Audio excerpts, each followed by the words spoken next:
even non-Hispanic, you know, how Justin Bieber was discovered online on an amateur video. How some teens have become celebrity on their own right just by being social media. So it's, how do we leverage or unique tools that we have, which, you know, with an iPhone, you can do magic and wonders with an iPhone or a Galaxy S4. And then micro-target to your segmented audience. The part, we know that Facebook is the number one, Latinos, we are number one user of Facebook. Maybe that is one of the way we target by creating engaging content that appeals to them. You know, if your appeal audience is, like you say, you're trying to get that voter movement on, is that 18 to 34, what is that trigger that they have that we can leverage and put that content where they are, that they can see it? Because once a Hispanic, we see that ad, we're more likely to share it with others. So we should try to take advantage of what we already know, is that if I find something that connected, that is personalized to me, I'm going to be able to share it with my next door neighbor. Awesome. Thank you. And I'll put just another point on that. Sharing content is one thing, so we should all be sharing each other's content, right? But creating the content is the hard part, and we all need to create it. Because that's the way it gets indexed by the Google search engine, and it can get found online. And the more content we have, and the more it's connected to each other, the more what's called link equity actually happens, and your link goes up, and there's more power, and you're easier to find online.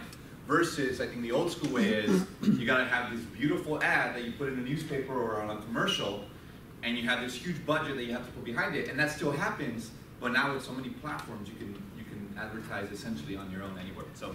The other thing, just one more thing before I know what you're out of time, but it's again, like you said, it's creating that content. And you know, with the power of Twitter now, we even say that from a news source and sharing out there, it's only 140 characters. So if you're able to create that and be able to put it out there and make it engage, then you don't have to rely on those beautiful page ads, because again, people are not there anymore. They still are there, but the audience and target you're looking for, they're online. They're looking at Twitter. They're looking at Instagram, and that's where they want to be, and that's where they want to get the information. So, quick survey: who's posted on Twitter before? Who has not? Okay, good. Keep on. Who's posted on Facebook? Who has not? All right. Who has a Snapchat account? Who doesn't? Who has a Snapchat account and has not posted? How about Instagram? You don't have a Snapchat account that has, there's more picture sharing on Snapchat than any other platform in the world. Who has a WhatsApp account? All right. Who doesn't? Instagram. Instagram. Of course. Who doesn't have an Instagram account? All right. So we not to say that we all got to go out and create these accounts right away, but that's the point. The point is content creation and sharing. If you have an Instagram account, even if you just post 1 or 2 pictures, it is more likely to be found. And if you link other people, that's how the value gets created. And then, I mean, in Instagram now, you can do Twitter, Facebook, and Instagram all at the same time, which maximizes your time. Yeah. I just wanted to say something. Sorry, it's an interesting conversation. But So. I mean, the big challenge, and I hear everything you're saying, but when you're mentioning Snapchat has reduced the attention span to 15 seconds. Yeah. How do we get a message across in 15 seconds? 3 years ago, we were like, no, the magic number is 30 seconds. So like 2 minutes, or 5 years, or 10 years ago, it's 2 minutes. Now we're in the 15 seconds. And it depends on the platform. It depends on the platform, yeah. It depends on the platform. How many of you have a LinkedIn profile? Who doesn't have a LinkedIn profile? All right, so that's something that hopefully, I would say we all should. And LinkedIn, sometimes the content there is better long form, right? You write articles on LinkedIn, you become an influencer. You then actually you have your own newspaper. Your own picture, your own profile, and it's actually really easy to use. So anyway, I can go on and on about this. Is there any comments about that? Yeah, I just think it's very interesting how the Latino vote in 2016 and the role that social media is going to have on there. I've started to use Twitter as a young millennial and as a Latino millennial, and I was just telling Elia that this past week I randomly logged on Twitter. I did an internship through Head Start. They were having a Twitter chat, like 1 hour Twitter. I just started tweeting because I saw that they were starting to tweet in Spanish, but their Spanish was very broken. So I just took what they did and I translated it, like with using terms that you and I just terms that you and I would be talking. When I say broken, it was very formal. It wasn't like Our Spanish. I just started tweeting out. I gained like 10 followers in 1 hour. I'm just randomly tweeting, and I was a product of Head Start, so just tweeting my experiences in 140 characters. But it's just like, so I'm starting to become more interested, and I think that in Latino millennials, we're into that, and we want to see more of that. So I'm just, absolutely. If we can work on something, you know, I'm fully up for it, because I'm interested in 2016 and the vote of young Hispanic millennials. We're following your lead. And who's ever done the Vine video? And I was gonna say that because Vine, you're talking about 15 seconds. Vine is 7 seconds. That's enough. So, but going to your point is, it's finding that one piece that you need for that 7 second, that's gonna take them to where you're gonna be able to share your platform.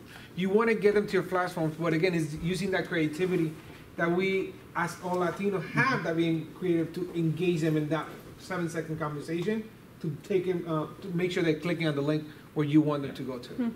Yeah, I was just gonna add, like, I think you look at these things as simply connected. So I'm a lawyer. I can't say anything in 140 characters. I had a financial blog where I wrote very long articles on topics, and I used Twitter to just kind of tweet something really simple about the article. Yes. Through that, I connected with like experts who I had no business talking to when I write an article with me, and it is really powerful. Yeah. I mean, you just gotta, I guess, build it the way you're gonna use it. To that end, who has a WordPress blog?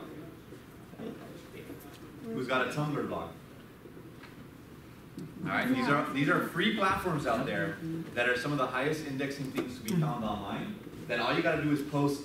Even if you do the 140 character on Twitter, you can do it on WordPress as well. And now it's an actual website. Yep. All right, so these are things that you could be using, that every one of us could be using to create content. A few more comments? Yes, I have one comment about the website. We're talking about platform, but the website itself can make a difference, because I was following Hillary Clinton's website in Spanish, and it's pretty bad in the sense of comments. But they try to capture our culture, our vote, in a really intense way. It was surprised, because usually you don't think that, or even that. Even, for example, from a political perspective, our Republicans trying to go with people, so people can name them vote, because he's Latino and he's Cuban. So these little things that can make a difference. Yeah. I was quoted on a story in the Huffington Post about this. I'll share with you what appeared yesterday about what they're doing. So before they have to have a discussion on this. Sure. And just to share about voting in 2016, at Voto Latino, we're focusing on that social media piece, and actually our digital team is the biggest team in the office. And so we're looking to engage, and we're also starting to realize that video is the new hot thing. And so it's not so much just posting, but posting that video. And another thought that I had is all of these mediums allow us to build our brand. And I feel like we need to learn how to utilize them in the right way, so that people can learn what we're about and our message, and we can get more attention out there for the type of work that we're trying to do, just even as individuals, not just organization. I'm definitely a fan. I follow you guys and retweet you guys all the time. So. Who's got a YouTube page? This is you don't, even if you don't create the content on YouTube, if you have a page and you aggregate content you like, that page becomes more valuable.